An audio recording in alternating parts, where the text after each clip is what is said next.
Okay, so let's get started. Go back to the document. I'll share all the questions we had, and then I'll go back to the top of the document and go one by one. Okay, so first question is it possible to know the number of visitors on your Helpful Village website?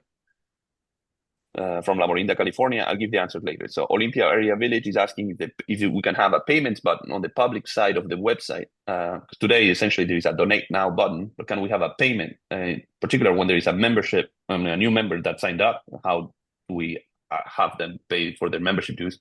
Not just donation, but payment. There was a question about from Plymouth, Massachusetts, Plymouth, I don't know. Basically about setting up the Stripe um, account so you can connect Stripe for online payments. And we will not discuss too much about this, but we'll be sharing the training docs that answer this question. Can we cancel a service request? Does a notice go out to the volunteers? When the service has been canceled? And Mary's asking if we can edit the template for service requests. There is a question from Jim Ladden that is coming in live. How to report miles driven for all volunteers in a given period. Let's see that one. And then Casadina, we have Katie Brandon asking these three questions. We'll go over those when we go one by one. There is a question about events purchased for associated members from Beacon Hill. There are some questions that come from Slack. You can see here. There is Newton at home that had questions about cascading style sheets and security. So that will be discussed too. There is Olympia that had more questions about registrations and application form for volunteer and membership. And at the end of this document, we have questions about rights management. So you can be an admin, a full admin on Helpful Village, but you can also be other things. You can be a member manager, volunteer manager. So we have also some explanation about that one. And the last item I have on my list, if we have time to get there, is rights management in general. There was a Slack conversation about giving rights to people, and if they need to be admin rights, full rights, or partial rights, and possibility for people to have a view only. So I want to have a discussion about that one too. Okay, so that's the menu for today. So now let's go start with the starters, and we'll start easy, and then things will get more complicated. First question: Can we know the number of visitors on your Helpful Village website? The answer is yes.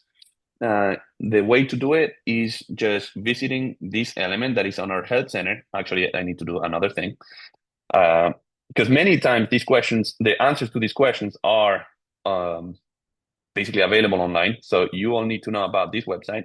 There's a Helpful Village Help Center. It's support.helpfulvillage.com. And when you get there, you have all the training documents and resources that are available to you. And then if you type your questions here, basically analytics, you can see how basically the answer to this question, which is how to add Google Analytics to your Helpful Village website. The Google Analytics, for those that don't know, is basically a Google tool that is tracking the number of visits and a lot of other things because they use it. They have a very advanced free tool that you can use because they promote their Google Analytics so that you understand the traffic on your website, because then they will try to sell you other Google ads, etc., based on this performance, etc. But basically, the analytics part is free, so you can do that. If you want to know the traffic on your Helpful Village website, you can follow the instructions on this document. So we'll share this. Anastasia, can you please do this and just take this document and paste this link on the chat?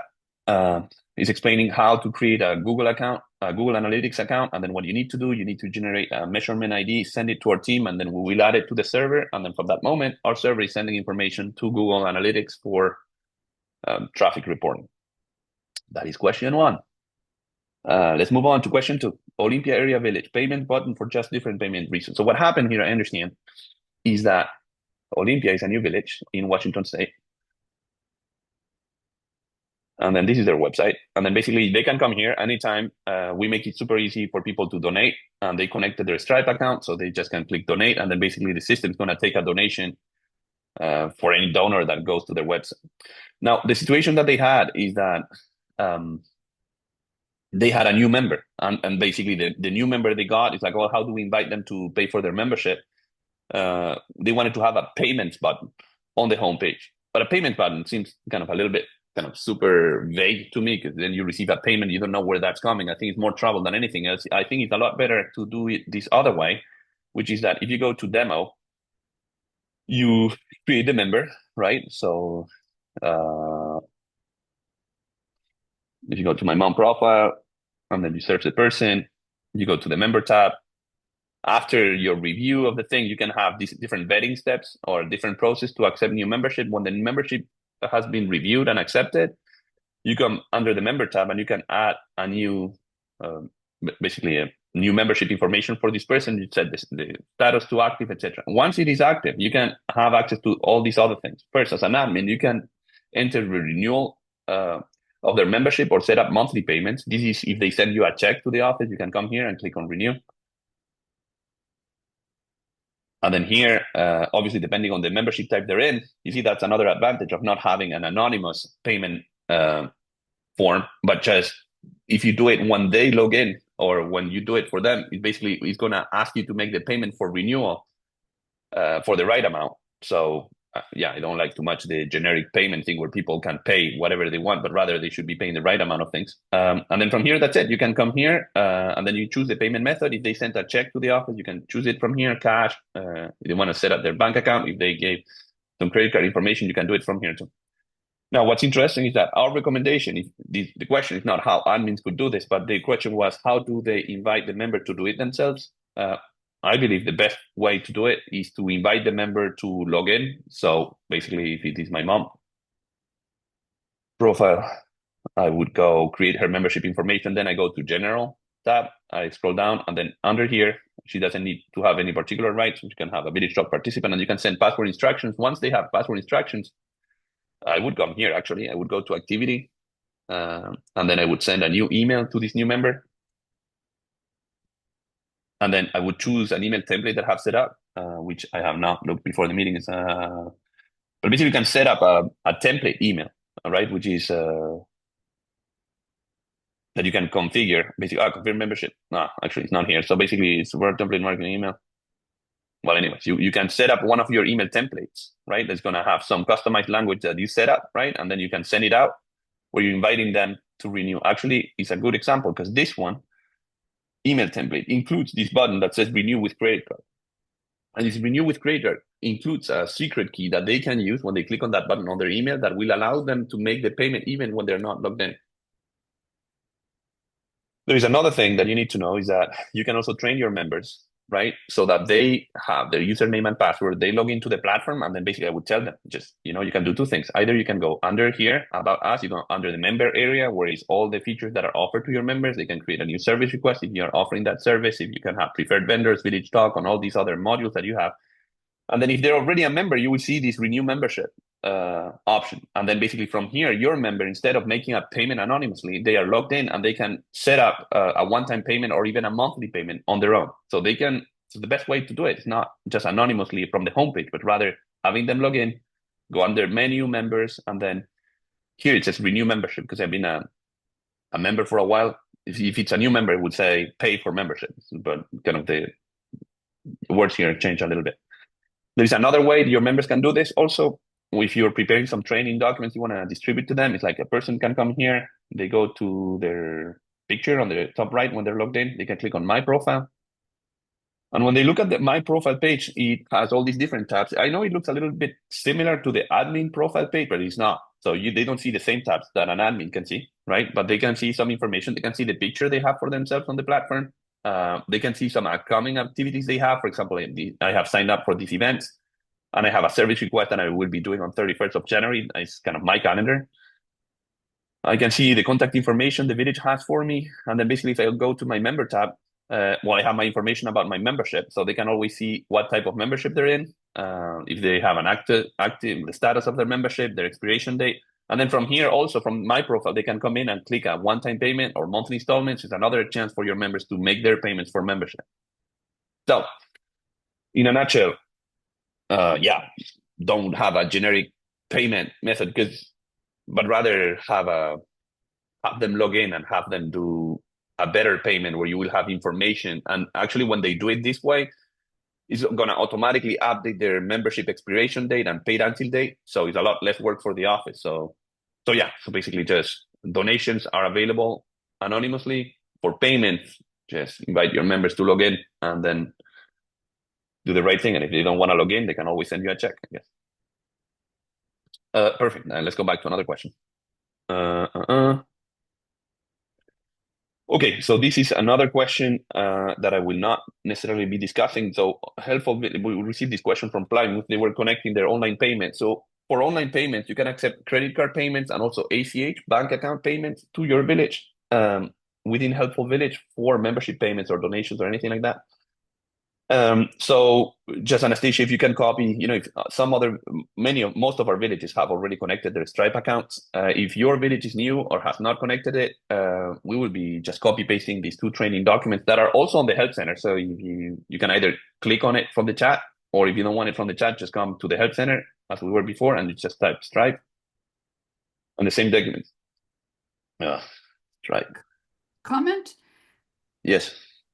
So I followed the instructions, but one thing that I thought wasn't clear in the instructions was Yes.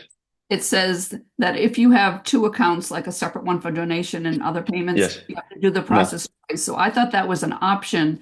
You didn't have to have two accounts. You could only have one, but it looks like you have to have two.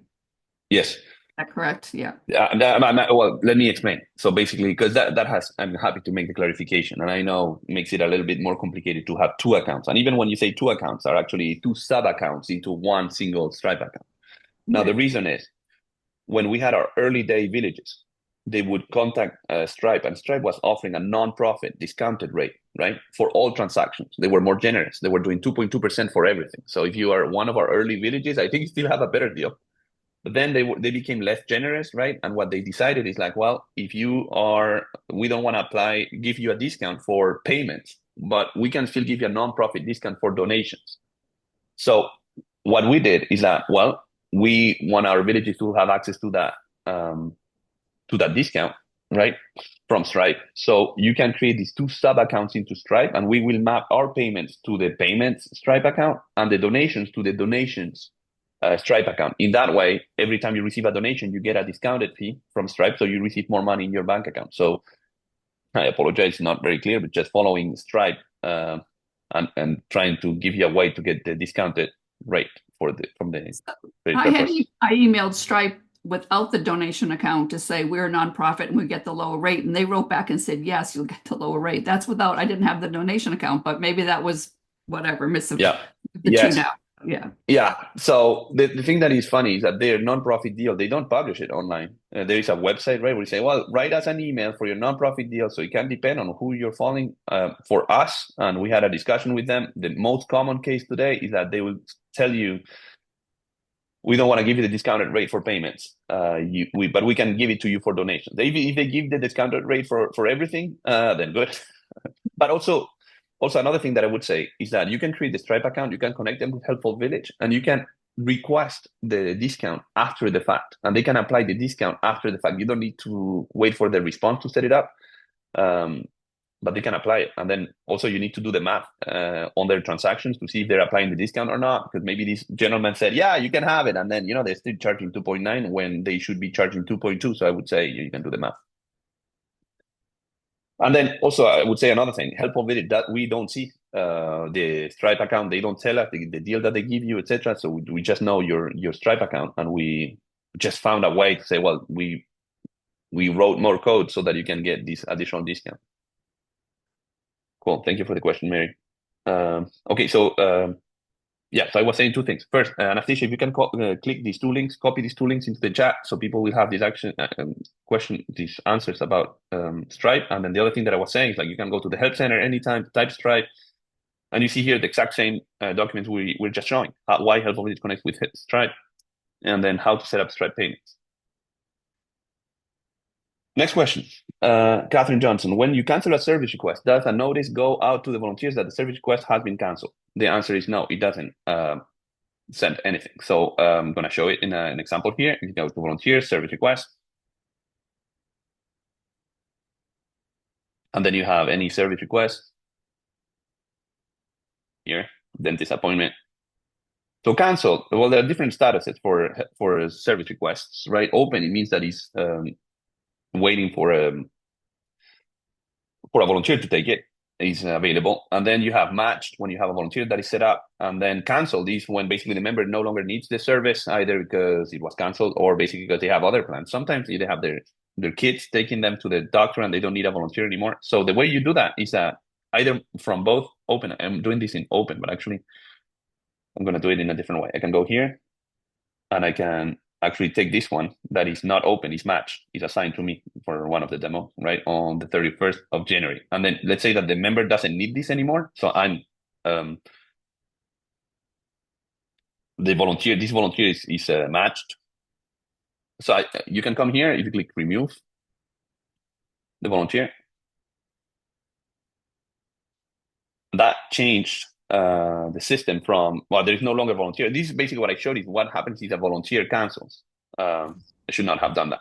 It's like you can go in and then you remove the volunteer and it went back to open status because we need another volunteer. It would have been better to do the following. I should have done this.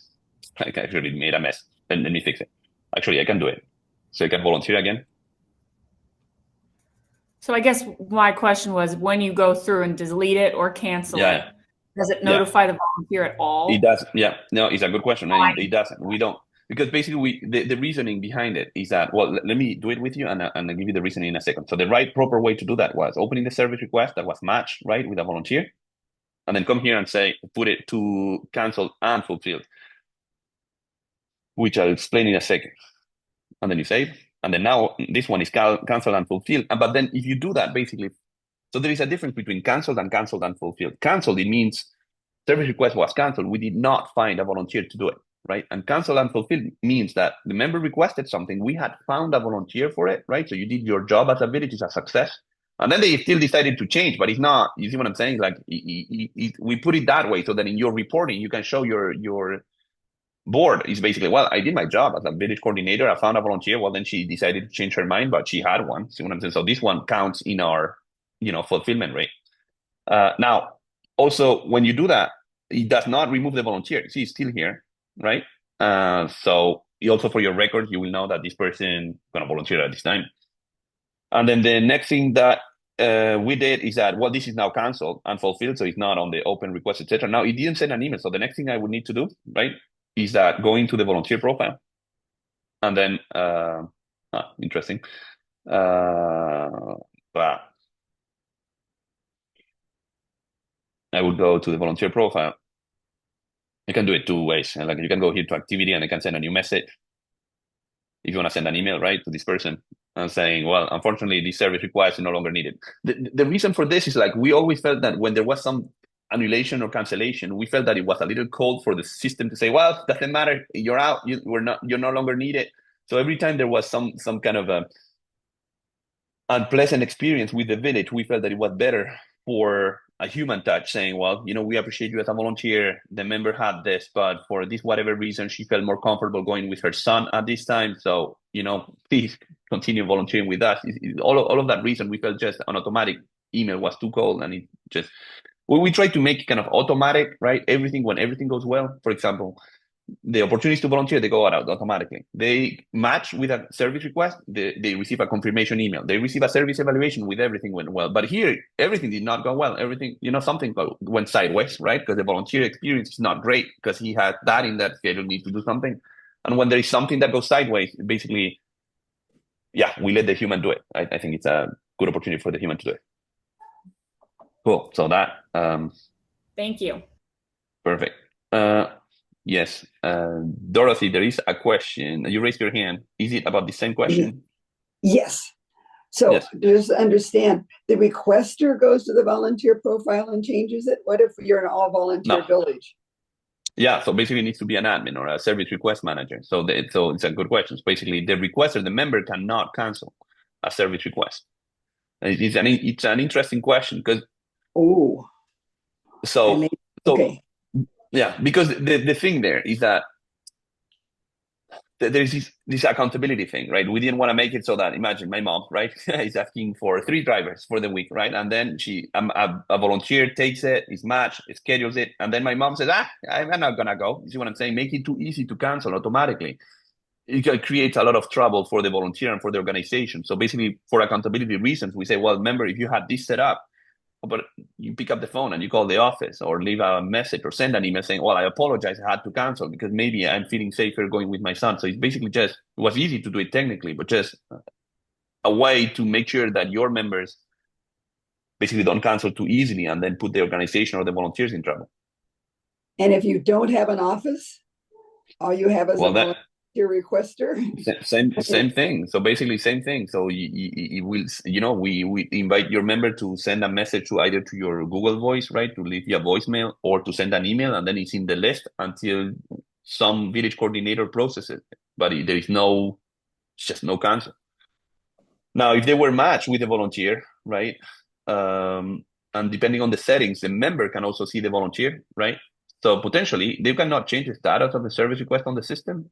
Could they call the volunteer? In some cases, depending on your settings, yes, because we display the volunteer to the member, I think, depending on your settings. So yeah. Okay. But essentially, Thank you. The general rule is that you need to tell the office, all volunteer or staff, and then the staff just changes the status to cancel and unfulfilled. Next one. Mary Bloodworth, Capitol Hill Village, Washington, D.C. Is there a way we could edit the template for service request emails that go out 3 times a week? So first, I like to put our default colors for starters, but also add the type of service to the table. Okay, so let me explain here. First, we recommend when you create your service request that you activate a volunteer email that we actually usually call daily volunteer emails, so not 3 times a week.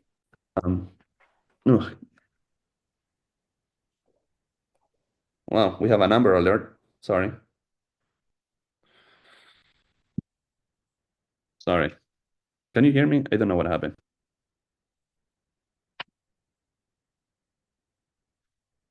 Can you hear me?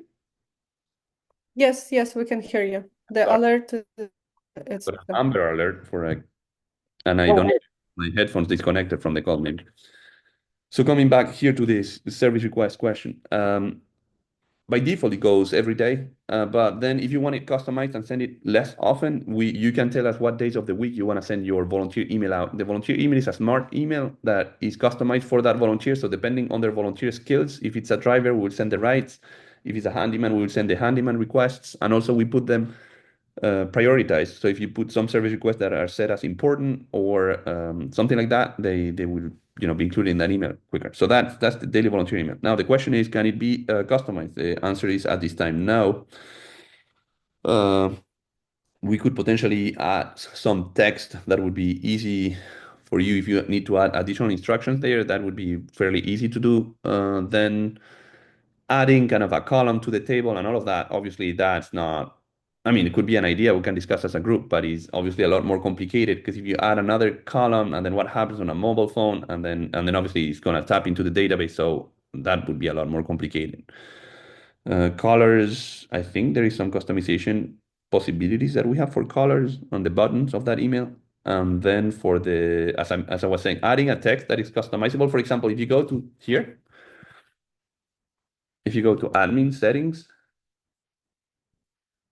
and in settings, you go to services, we have this couple of fields here, and you have some customizable text that you can include in your match volunteer instructions in the volunteer confirmation email. You can add a text that you choose, right? And it's added to that email.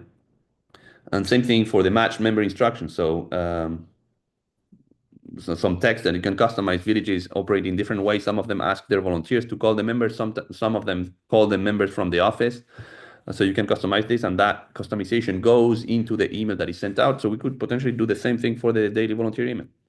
Give you an opportunity to add some additional text. For the table and stuff like that, that's more complicated and can create problems on the mobile phones and stuff, so I'm not as sure. But adding some text, yeah, that I think it's a good idea. Okay, next one is Jim Ludden, Taos, New Mexico. How to report miles driven for all volunteers in a given period. Okay, so I know Jim is an advanced user, and then I know he's not, he's thinking beyond what I'm going to show, but I'm going to start from the beginning. The first, when you create a service request, if you activate a service evaluation, it's going to show you basically an after the fact report on how did the volunteer experience go.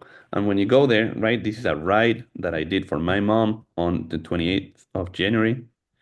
Then you can open it, and when you open it, the volunteer can say how many, how did things go? Things went well, no problem. Things were okay. However, things did not go well, or even if the service request was canceled and never took place, the volunteer can choose that from here.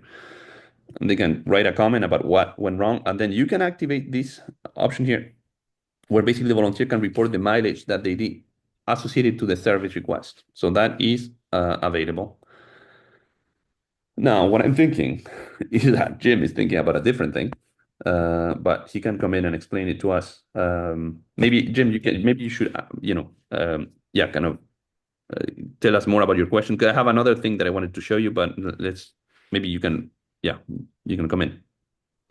Okay, so we would like to use that mileage to compensate our drivers for their driving expenses. Yes. And I know that I can go volunteer by volunteer and get their activity, but what if I forget one? So I would much prefer a report that shows all the drivers who have driven and the mileage that they were went. Yeah. Well, that's an easier question that I thought you were going to ask. So basically, for me, what I would do is that you go, no, wrong button, reports, reporting docs. And then from reporting docs, you can pull the list of service requests. And then when you click the service request, you can choose the service request for January or whatever other date you need, right? So this can be kind of December 24. And you create the report, and that's going to download the spreadsheet file. That includes the mileage question. So basically, you have a spreadsheet file, and you cannot forget a volunteer. You can also, you need to do some spreadsheet work, right, to put the same volunteer together and stuff like that. But you can add up those numbers on a spreadsheet file. That will work. Thank you. Yeah, perfect, Jim. I'm glad I let you in. I was going to explain something super complicated about Mars and the moon, and I don't have to. There is one more question in the chat. Yes. From Isra Creek. Yes. Oh, you're going to read it to me or not? Because I don't know where the chat is. If someone renews their membership and gives a donation, is there a way to show the separate types of gifts when paid by credit card? Yes. So, interesting question indeed. When you come here, right, if I'm a member and I'm renewing my own membership, as I showed before, one-time payment. Actually, we don't let the member change this amount, not to lower it, not to put more on it. So if they do it this way, they cannot. But it's a great question, because I can see the next question Rock Creek is going to ask is about how, the reason we did this, right, is that because we're going to do the automatic processing of the membership status, right, and we're going to extend the expiration dates and the paid until date, we don't want to let people send you less money, right? It's going to send it needs to be at least this. But maybe an improvement request on another feature would be, can we add another field here to this form, or basically say, okay, well, this is an amount of the membership is set, it cannot be less than this. But then we can add another field saying, well, you want to add a donation at the same time. That would be a fun improvement request. What do you all think? Yeah. No. Please. Yeah, I knew there would be people that would like it. I had two other questions above that one, if you don't mind as well. Yes. Yeah, you can ask them now. Okay, I'm doing this from my phone, so let's see. One of them is there a way to have a follow-up evaluation email automatically sent to those who attend events, the same way that we have volunteers and service beneficiaries receiving an evaluation email? Yeah, so the answer is we had never had that idea before. So if I understand you, well, you are thinking about setting up an email template, and then have some sort of logic with kind of thank you for coming to our event, where you can customize it and then send it back. To see, what they liked about it, what was good, what could be better, the same way you ask some basic things about services, volunteers. Yes, but then, so first, it doesn't exist because we had never thought of that, but I can see I can see part of the solution also. We have a lot of reporting to do, and it would, either we have to sort of create it on our own, An additional process. Yeah, no, I can but see I that. wasn't sure if there was a module that I just didn't know how to access. Yeah. I mean, well, the first thing I'm thinking is that, when you have here, if you go to events and events list, and then you look at the participants of any given event. If you go here, let me see, I have one in April. If you click on this one and you look at the list of the attendance list of it, you see the participants of that event. And then if you look at the participants of that event, it comes with some things, the comments that they wrote, they need a write or accepted or something like that. So anyways, so it does not exist because we had never thought of that. Now, my next question is, sometimes we have this in a webinar. We're like, oh, this sounds like a good idea. But then we need to be careful because then when we jump too quickly into it, then it's like, oh, yeah, but we want to do it for this type of events, but not that type of event, etc. So there would be some further questions, right? So maybe actually you can, give it a little bit more thought on saying, well, would that be something that you would do based on what? We would need a checkbox on the event so that you activate the surveys. You see what per event, or is it right events and stuff like that? For this kind of question. Again, I just wasn't sure if there was already a module and I didn't know how to access it. Absolutely, great question. But okay, the next question is that people who are donors but not eligible to be members, still show up in our database. I mean, like we started to create a little tag called donor non-member. Yes. But it's still, when we do the search for members, it still, I believe, shows up in our total of members, along with our volunteers also showing up as part of our members. So when I'm doing data for grant reporting, it feels like it's not as accurate as it could be. Yes. So let me give you a few things. First, when you're searching them, right, there is a couple of ways to find your people here. If you go at people management, and then you have active members, former members, active volunteers. So if this person is a donor and they don't have a membership tab, they will not show up in this list. That's the first thing, right? If you want to search on the Helpful Village website and then you go to all people, there will be a record. If it's a donor that is not a member, they will be in the all people list, like with these other 973 other people. But then at the bottom of 973, you have also the possibility to filter this. And then say, okay, either search a person, right? I can search my mom, or I can also search all the people that are only active members, right? Only active members that are called Manuel. You see what I'm saying? So there is a search tool where you can filter out by membership or other things that you can see here. So that could be one thing, but actually my favorite answer is not even that. It would become down here, if you go reports and reporting docs, it would go down to payments and donations. And then there is this report that I recommend you have a look. It's the donors list. Okay, so these are reports, the spreadsheet files with all the payments, all the donations, the payment without donations, the IOUs, if people owe you money. But in this report is particularly interesting because we are putting a person. It's not the list of donations or payments. It's a list of donors, right? So we put a donor with all the money, the donations they have made this year, previous year, etc. And then we also give you on that same file if this person is an active member or not an active member. So I would say, please download that other report, and then you see the answer is there, because that report here contains a column where it says this person is not a member. So when someone gets a membership number, what I think is happening is that our volunteers and our donors are also getting a membership number in order to. But that's a false sense of what our numbers are. Yeah, so that you need to be careful when you handle it, right? So every time you go here to the member tab, if you create here, if this person is not a member, you create membership information, then they become a member, right? If this is empty, they are not a member. If this is full, they are a member. A former member or a current member, depending on the status and the date. So if it's just a donor and they are not a member, you need to make sure with your team that they don't create the membership information for them, because they are not members.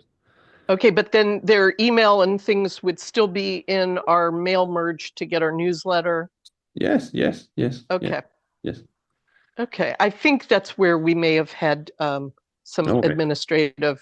No worries. challenges. You can always go down, right? You can go down here if you created that, and then you can come to their membership status, and then you can just change the status here, and you say that to drop or expire or delete it. And then in that case, they are not counting in your members. They will not show up on your active members list anymore.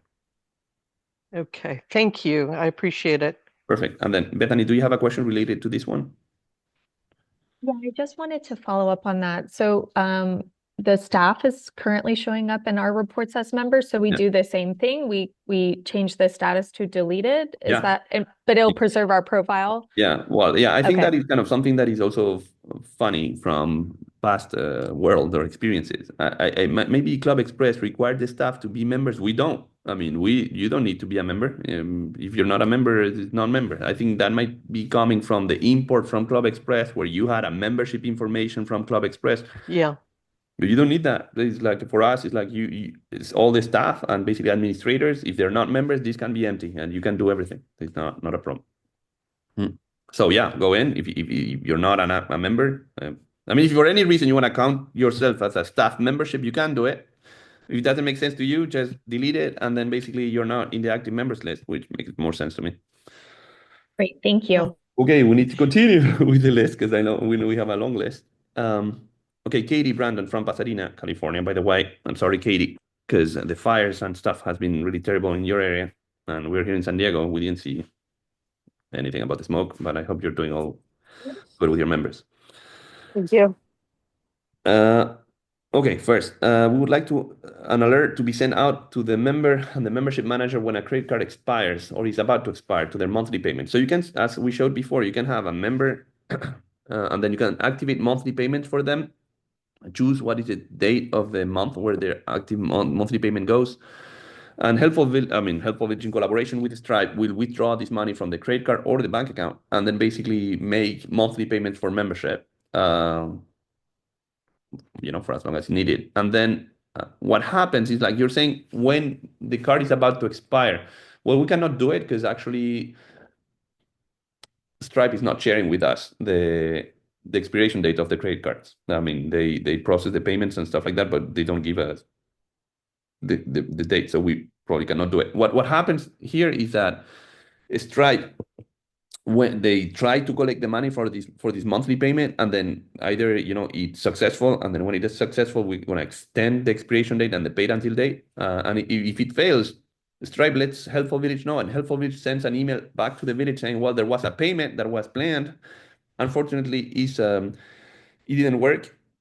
And we also give you the reason that Stripe gave us for it. It's like, the card was reported stolen, or the card that has insufficient funds, or whatever other reason. So basically, I don't think we can do it, when it does that email go to the admins or to the membership manager? Because we're not getting that email ever. Okay. Yes. So it goes to, I can give you the title of the email, and then it goes to treasurer first, right? Because it's financially related. And then if you don't have a treasurer set, then it goes to admin. Yeah.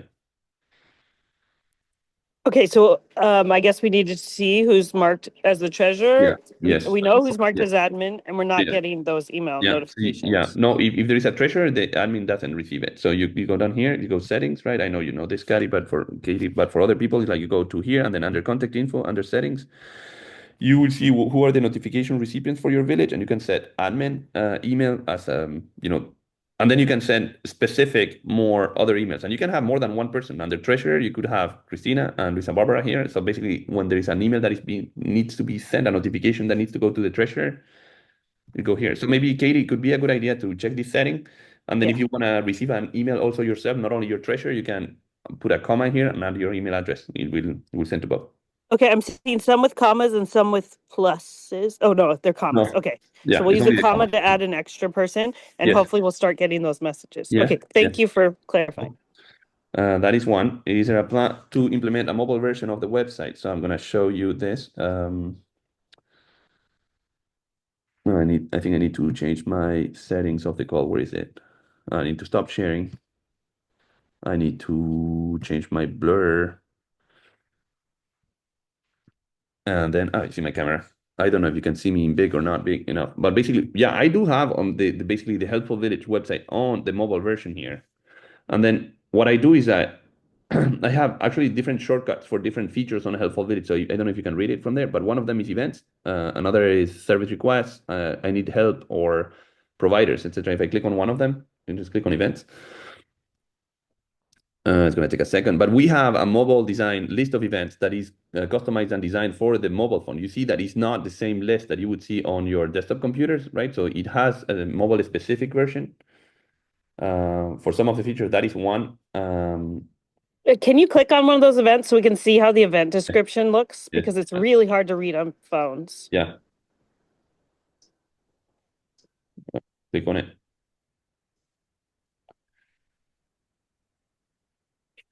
Well, this one is not hard to read. I mean, at least the title. And then you have the picture here, and you have the event description down here. And then depending on the settings, you can register for the event or not. Okay. So do we ask our members to download an app? You don't download them. Actually, there is another trend. It's a good question. But basically what we have is some sort of a web app. But let me find it in the... I'm going to find in the support center. And let me start sharing my screen. Share... So here, if you go back to the support, right? So the support.helpfulvillage.com, and then you go here is a mobile. God, I mistyped it. Yeah, you have it here. How to add it to your app to your Android mobile phone. How to join Zoom. So funny. Thought we would have this one for the... So you do that, basically you open it with the browser, right? And then basically what you do is that there is a feature on your phone that says add to home screen. So it's basically a shortcut of an online browser that shows as an app on your phone. It's called a web app, actually. And That would be great. yeah. Yeah. Okay, next. Sorry. He had a brain freeze for a second. I think we have another question here from Pasadena. Waiting for reports. So this one is good. Waiting for reports has been an annoyance in the past, but on the morning of Wednesday, we need an active member report to coordinate check-in calls to all those impacted by the fire. So obviously here you need the report coming quickly, and we had to wait almost an hour for it to process. And then it was not good for the emergency response. What plans are to make reports feature work faster. So reporting, right? So you can go to admin menu reports and then go download. So a few things. First, we need to be careful. I mean, we had issues in the beginning, because when you make it immediate, right, and people go in and then they start pulling reports, kind of 25 reports, and then basically hurts the server. It just comes down and then it's unavailable to you. So in a way, we do this to help you make sure that not other villages are bringing your server down because they are asking, for 25 reports. So we need to delay them a little bit so that basically, first, some of the reports are going to be done overnight. If you pull out all people report with 20,000 people, if you do that in the middle of the day when you're running your operations, not going to be good for your performance. So some of those are overnight. Active members is not overnight. It's just a little delayed. It just doesn't take a second. It takes a little more. But what we do is that it's not the time that report takes to generate. We actually put it on a queue so that it is in the queue scheduled to be run, kind of a lower priority, and then it comes depending on the number of members you have. If you have a lot of members, it takes an hour. If you have fewer members, comes I don't know, in some time. Now, what I was saying is that this is not. I mean, we do this to protect to make sure that other villages don't pull crazy reports, killing the performance on your server. But there is a way. I mean, this is an emergency situation. You can call us at Helpful Village, and then we can run that report, and you get it in a second, right? Obviously, don't do it. We cannot get 100 phone calls per day to get reports out of the queue. But in this case, right, if the emergency response, you call us, we just go to the queue, we run it, and you get it in 2 seconds. And other than that, plans to do something else, well, it's actually, the smartest thing to do is not do reports in a second, because if you do reports in a second, then people just download 200 reports, and then it's killing everyone's online presence. So Katie, next time, just please feel free to call us. And then this raises another question about the type of support, right? There are different type of support that we do. There is questions you can ask on Slack, on essentially general questions that can be shared with other villages. There is tickets when there is something about your village. But then if there is something really urgent like this, you can call their support phone line, and then we are happy, because we understand the urgency here for the fire situation, and we'll be happy to take the phone call and just do it. Okay, next. Ticket purchase. I'm just checking on the time. Okay. Okay, ticket purchase. So this is a new feature we introduced last week. So I wanted to show you a little bit how it is.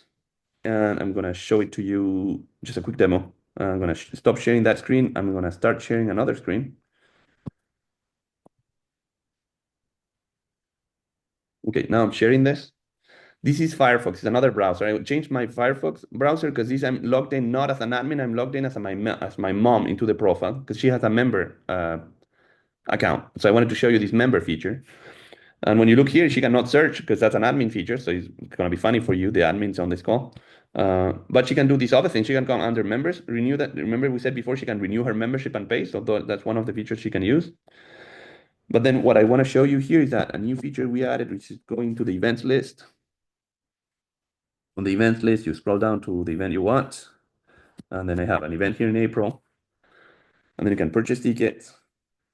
And here you can purchase 2 tickets. And you can check out.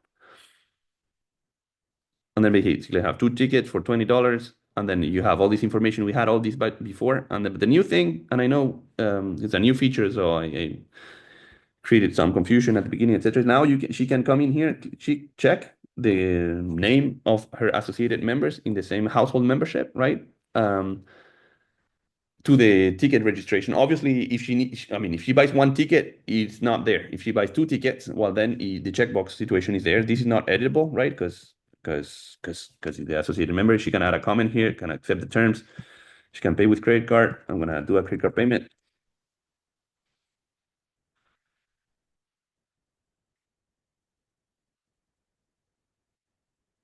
And then pay with credit card. Don't save my card. Don't save anything. Just processing the payment. Ticket bought and credit card charged successfully. So that's cool. Now I want to stop sharing here. I know I'm going fast, but stay with me because I want to show you now on the admin side of things what happened. That I go admin, I go to the events list. I'm going to go to the same event. I'm going to go to the list of events and the list of participants in April 3rd is here. And I'm going to show you what happens from the attendance list. Oh God, yeah. And then basically I have her registration here. I was actually expecting to see the guest registration here. Blah. Okay, I need to see, but there should be 2 lines here, one for Elda and one for Manuel, which is the associated member. I don't know what went wrong here, but I need to see the associated member needs to come here in the registration. Unfortunate. Okay, so this one is a new feature. I've seen it work. I don't know what is different, but we probably there's something to fix in there.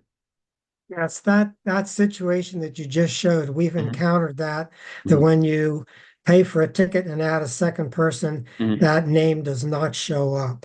Yeah. So that was not just a flip. Yeah. Absolutely. So this is top 1 priority for us to fix on our priority and ticket list. So it's a new feature because we understand it's very useful for your members to put the associated members. It's a little bit complicated because we need to manage situations where you have an associated member. What happens to people that don't have it, etc. And then anyways, but I'll fix it. So I'm on it. Rod, thank you. I'm sorry I created problem with that. Number 1 priority for us. I think that might have been something we requested. So I'm happy that came up. Yeah, it's a good one.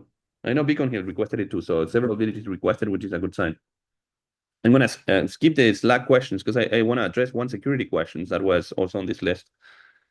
And then we received a request from Newton at Home, also in Massachusetts, and then basically saying that we have informed that allowing customers to make very simple customization styling forms, background color or size poses a security risk to the platform.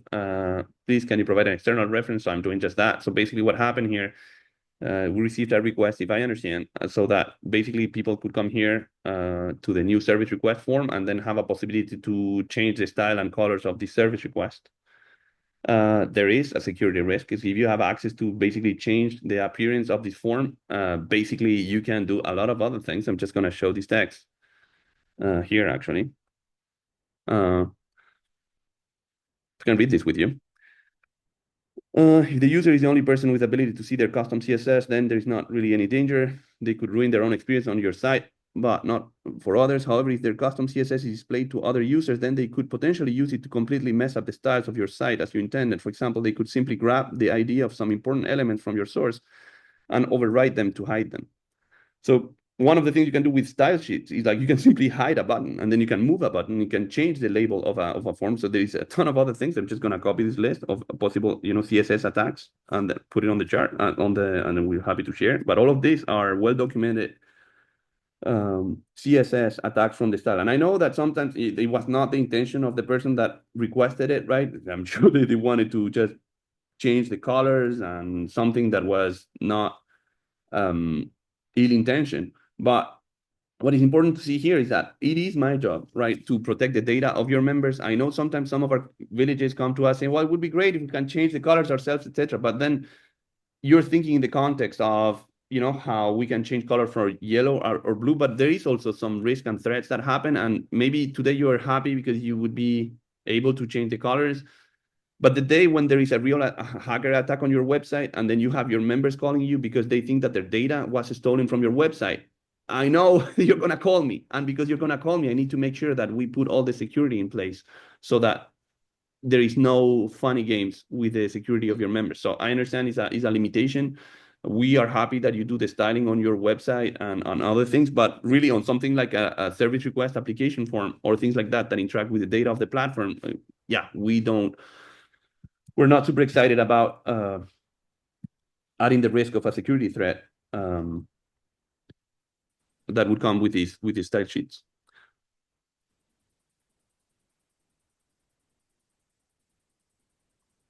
Do we have anything else here? We're at the top of the hour, so I don't know if we can continue, but let me see. There's this question. This is an associated question. Is standard goal of how quickly Helpful Village can respond to support questions and issues? This is an interesting question. There is a standard and a goal. Yes, we would like to respond to all tickets within a day or two. It always is a matter of prioritization, but it's also very important to know what is a ticket and what is not. Because the person that is asking this question is this question about the CSS request. But this is not even support. This is not something that is included in the software. This is not a bug. This is something that we intentionally are doing. So obviously things that are not bugs and problems are brought down in the priority list so we can take care of other things that are messing up with the normal course of operations of your village. Like we just said with Rod, right? We have something to look at with the associated member registrations. So we're going to look at that first because our system is not doing what it's intended to do. If you have, either general questions or suggestions or requests for information, we're happy to respond, and we did in this case, and we're doing it today, but it doesn't come into the same delay of response that we can do. Usually what we would do is that just take them to this Q&A webinar where we can respond it once instead of responding, 100 times to 100 different villages. Yes.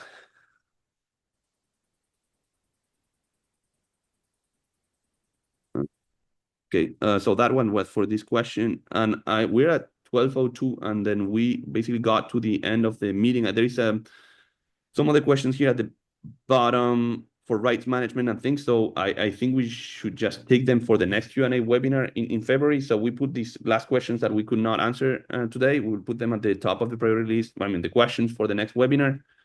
Unless we see something super urgent. I would also say another thing is that this is obviously a resource about answers to Q&A, to features and functionality about the platform. Obviously, please use the kind of the help center as much as possible, because if the answer is there, right, it saves us also time for our support team, and then we can respond quicker if people can find the training docs where we're already giving the answer. And the last thing is that if you're not on Slack is our collaborative website, is where basically we have conversations with the community of villages at large. So you can come in there and ask questions to other villages. For example, let me show you this. We received questions in our support line that look like this. I don't know where it is. Second, where is it?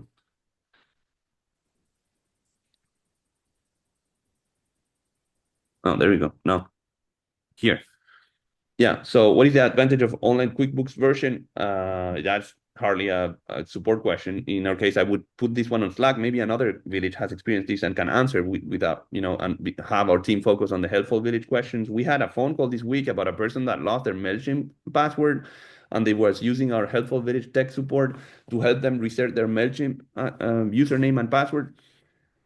Sometimes we just help when it's not even on our platform or our product. So we invite our customers to have their account with MailChimp directly. They have their username and password. So sometimes just we can respond quicker to our tickets if you ask these questions to MailChimp rather than ask us. We cannot, it's not really our platform to reset your password on this third-party platform we are using. So sometimes what we're thinking is we're going to provide also a little bit of training about what questions we think are really support questions that our team should be working on, and then what other questions should be redirected to other third-party sources. In particular, in this case, if this is a question for MailChimp or Stripe, those questions should probably go to MailChimp and Stripe. We're always here if MailChimp, they don't treat you well.